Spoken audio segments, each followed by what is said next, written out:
चलेगी, नहीं चलेगी, नहीं चलेगी। अभी जो है एक ट्रक आधा घंटा पहले गया है, उस ट्रक की कोई चेकिंग नहीं हुई, उसमें पता चला हुआ है कि खाली ईवीएम है, लेकिन प्रशासन कोई सुनने के लिए तैयार नहीं है, कोई बता नहीं रहा है और केवल झांसा देने के लिए सीसीटीवी कैमरा लगाने की बात कीजिए। उस सीसीटीवी कैमरा रहे न रहे इसका कोई मतलब नहीं है। मतगणना से पहले सासाराम में छिड़ गया सियासी संग्राम, आखिर क्यों हम आपको बताते हैं, लेकिन उससे पहले नमस्कार, न्यूज़ 4 नेशन देख रहे हैं यहाँ पर मैं हूं सानिया आपके साथ। बिहार में जहां मतगणना के लिए बस कुछ ही समय शेष रह गए हैं, तो वहीं उससे पहले सासाराम में सियासी सरगर्मी तेज हो गई है। आखिर क्यों, ये भी हम आपको बता देते हैं। दरअसल ईवीएम स्ट्रांग रूम के बाहर अचानक से एक ट्रक जो है अंदर आई बिना जांच पड़ताल के, जिसके बाद वहां पे जो प्रत्याशी बैठे हुए थे वो आक्रोशित हो गए और उनके बीच बड़ा विवाद हो गया। और पूरा मामला क्या था, इसके बारे में जानकारी जरा हम आपको विस्तार से देते हैं। बिहार विधानसभा चुनाव 2025 की मतगणना से पहले सासाराम में सियासी सरगर्मी चरम पर पहुंच गई है। सासाराम के बाजार समिति परिसर में बनाए गए ईवीएम स्ट्रांग रूम के बाहर बुधवार देर रात जमकर हंगामा हुआ। दरअसल देर शाम एक ट्रक बिना जांच के स्ट्रांग रूम परिसर के अंदर घुस गया, जिसके बाद वहां मौजूद विभिन्न प्रत्याशियों के समर्थक आक्रोशित हो गए। आरोप लगाया गया कि स्ट्रांग रूम के अंदर का सीसीटीवी कैमरा अचानक बंद हो गया और उसी दौरान एक ट्रक अंदर आ गया, जिससे पूरे इलाके में संदेह और गहमा गहमी का माहौल बन गया। सूचना मिलते ही दिनारा विधानसभा के राजद प्रत्याशी राजेश यादव और सासाराम के राजद प्रत्याशी सत्येंद्र शाह अपने समर्थकों के साथ मौके पर पहुंच गए। उन्होंने प्रशासन के खिलाफ नारेबाजी की और स्ट्रांग रूम के सामने धरना पर बैठ गए। स्थिति तनावपूर्ण होती देख रोहतास की डीएम उदिता सिंह और एसपी रोशन कुमार दलबल के साथ मौके पर पहुंचे। उन्होंने तत्काल ट्रक को रोककर उसकी जांच प्रत्याशियों की उपस्थिति में कराई। जांच में पाया गया कि ट्रक में टीन के खाली बक्से लदे थे। अधिकारियों ने मौके पर ही सभी बक्सों को उतरवाया और प्रत्याशियों को दिखाया। हालांकि प्रत्याशियों का सवाल था कि रात के अंधेरे में खाली बक्सों से भरा ट्रक स्ट्रांग रूम तक क्यों लाया गया और सीसीटीवी बंद होने के समय ही ऐसा क्यों हुआ।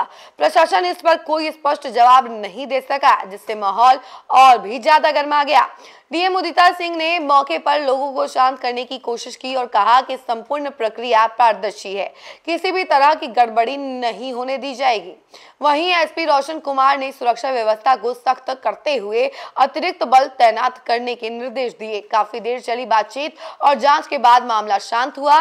रात करीब 11 बजे के बाद समर्थक धीरे धीरे हटने लगे। प्रशासन ने सभी प्रत्याशियों को आश्वस्त किया कि स्ट्रांग रूम की सुरक्षा 3 स्तरीय निगरानी में है, जिसमें जिला प्रशासन, केंद्रीय बल और सीसीटीवी मॉनिटरिंग शामिल है। फिलहाल स्थिति नियंत्रण में है, लेकिन इस घटना ने सासाराम की सियासी फिजा में नया तनाव घोल दिया है।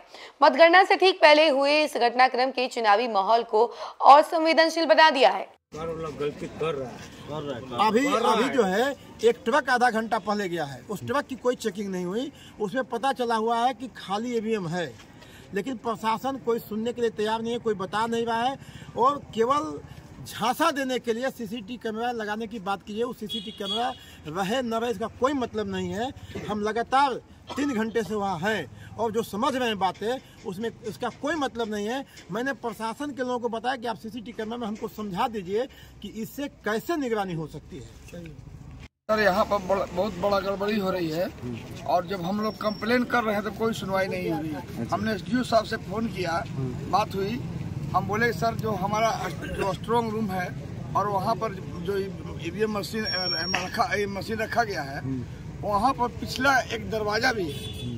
उस दरवाजे के पीछे न कैमरा वहाँ पर है, सीसी कैमरा है और ना ही उधर कोई आदमी रखने का व्यवस्था है। तो सर आप ऐसा काम कीजिए कि उसका वहाँ पर कैमरा लगा दीजिए ताकि हम लोग सभी लोग देखें। और अंदर जहाँ ईवीएम में ईवीएम रखा हुआ है उसका कोई कैमरा नहीं चल रहा है।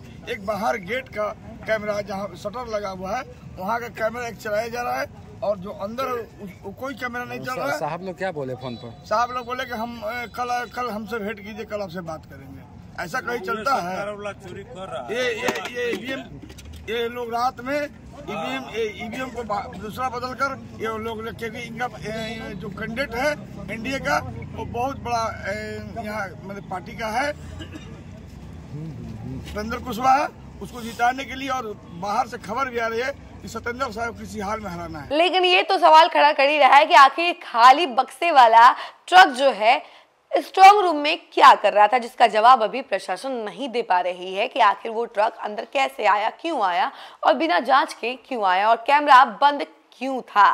तो ये सारे सवाल फिलहाल उठ रहे हैं। इन सभी सवालों से पर्दा अभी तक उठा नहीं है, लेकिन हाँ जल्द ही इन सवालों के जवाब भी आपके सामने होंगे। तब तक के लिए इंतजार कीजिए और देखते रहिए न्यूज़ फोर नेशन। धन्यवाद।